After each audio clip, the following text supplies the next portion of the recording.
So po, ito yung order nyo na Scrabble. So yan, tapos ito yung order number.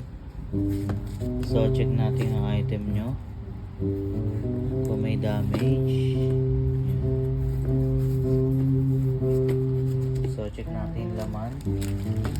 So yan, kompleto naman. So check natin yung mga gilid kung may matatanggal. Okay naman.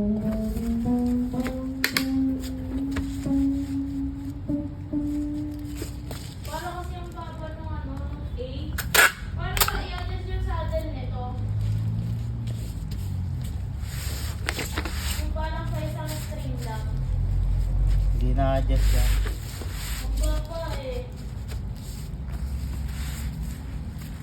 Taas mo.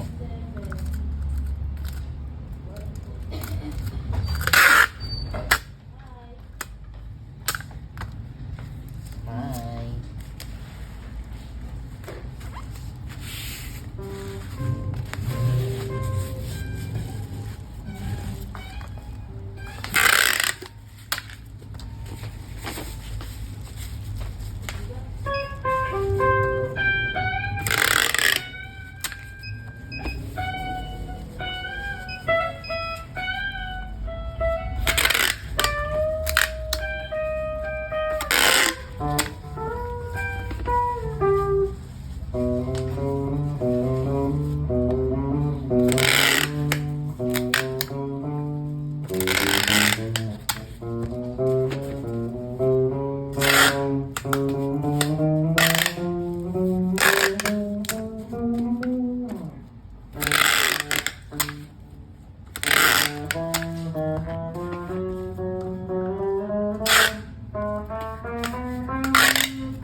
Nandito na lang po yung video, pa-fragile na lang po natin. Thank you.